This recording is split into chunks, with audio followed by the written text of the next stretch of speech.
Welcome, um, viewers of the New Zealand Reporter. Thank you for coming in, and thank you today to our guest on the show, who is Andrew Holden of the News Publishers Association. Welcome on, Andrew. Thank you very much. Thanks for the opportunity, and hello to everybody. Yeah.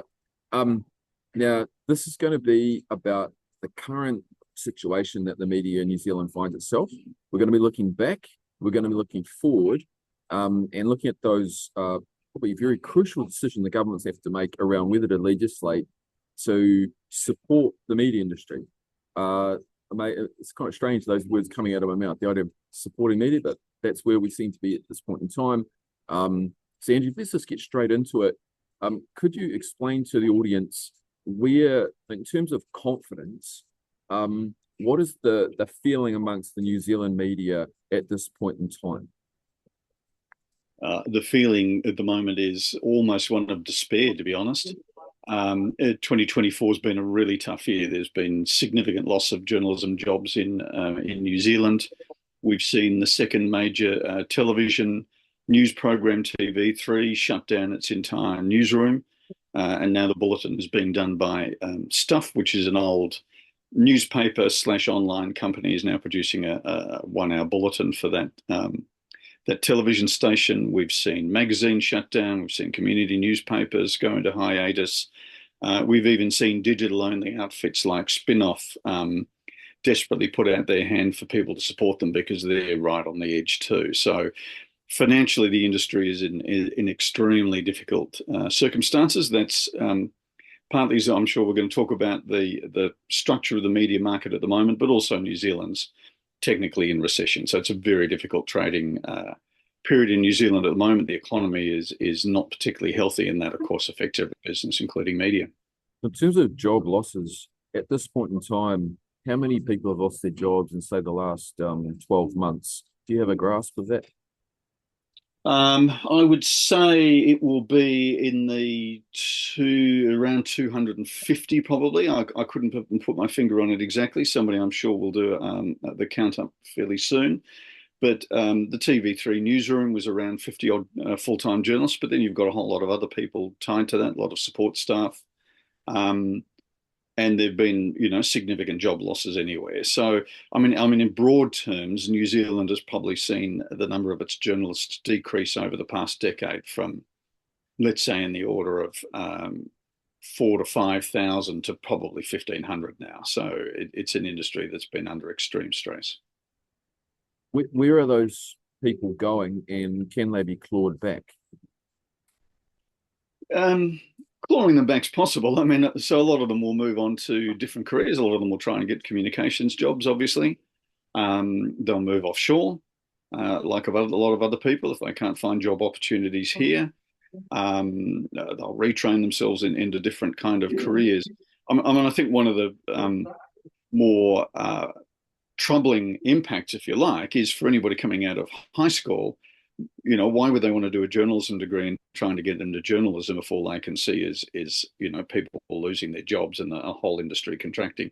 So what you're losing is that generational re-energization, if you like, new people coming in, bringing in new ideas and new skill sets and new backgrounds. And, because it's a pretty bleak world if you want to be a journalist to try and get into. So, Andrew, let's pause, and we'll just, if you like, for a moment, to introduce yourself and the NPA, and what does the NPA do, and why has its role become, perhaps, so crucial at this point in time? So the NPA is the industry body for the owners of what fundamentally were newspapers in New Zealand. So if you think of the union representing the workers, the NPA represents the owners. It's well over 100 years old, founded by the owners of newspapers all around New Zealand.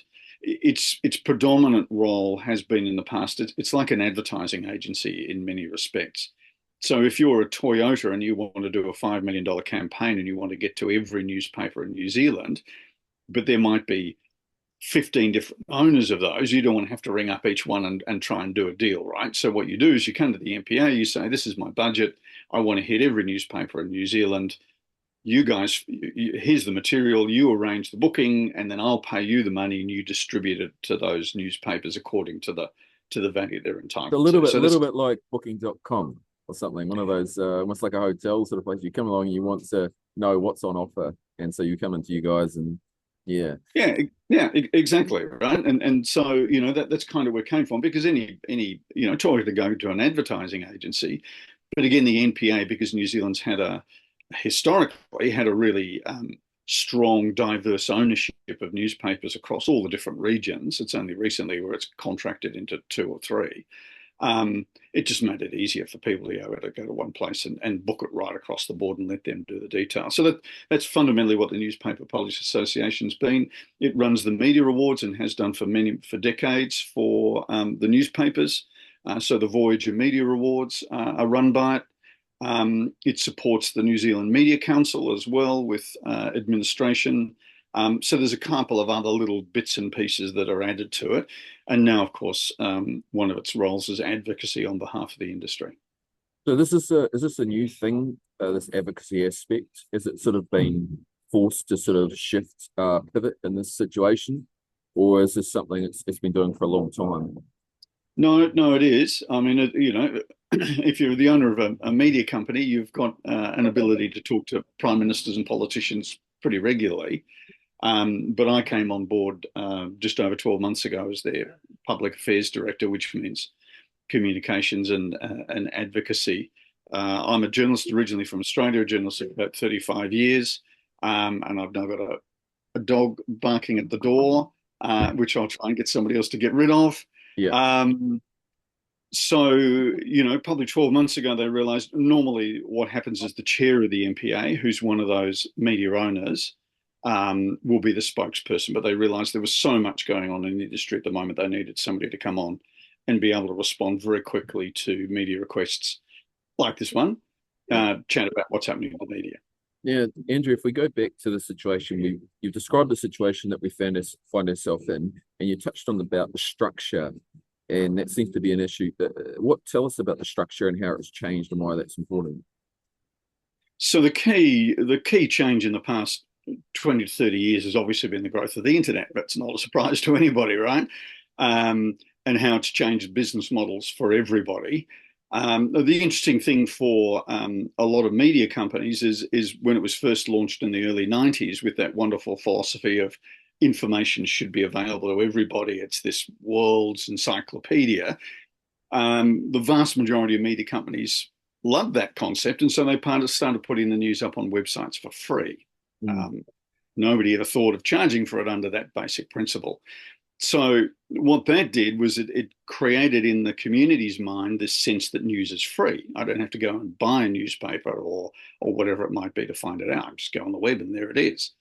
So that was kind of one thing. It started to change the community's thinking about news and how available it should be for me and what I need to do to get hold of it. The other key element, obviously, is then advertising moved online. The likes of Trade Me in New Zealand, eBay around the world, but then you go into classified websites for real estate or cars or what have you, fundamentally changed the game, right? Because newspapers, particularly on the weekend, used to make an absolute mozza out of the classified advertising. All that moved online. So that's where the main game's being played. And the same with display advertising. When you think of your big advertisements in the front page of a newspaper or on television, predominantly that's gone online. So, that's a pretty well-known, understood kind of change. What's really fundamentally changed in the past 10 years is that the companies that developed the technology around booking advertisements, paying for advertisements and getting them onto websites or what have you, have been bought up by Google. So Google now has a monopoly on the digital advertising technology. And what that means is it can game the system, if you like, in terms of it's an auction system. So if I'm the owner of the New Zealand Herald website and I want to sell my ads on my homepage, I go through this technology owned by Google. I pitch it to be bought by people. Google in the background are controlling the value of that auction. And what that means is that they can get more value for advertisements on the Google homepage than the New Zealand Herald can with theirs. Plus, of course, because they own it, they clip the ticket. So what that means is that the vast majority of advertising in New Zealand now goes to the big tech companies, Google in terms of search, and then Meta owning Facebook in terms of social media. And so it's that drain of revenue away from the media companies that's causing this crisis. And without revenue, you can't keep paying journalists. You certainly can't hire any more journalists. So that's kind of where we've got to, is this position of crisis. It's not a question of media companies not being able to adapt their models because they do extraordinary things online. It's the fact that the advertising market is broken. It's now dominated by one or two companies. And they're so large, they're these massive tech companies with trillions of dollars. They don't feel any obligation to pay news media companies for the value that they're getting from journalism.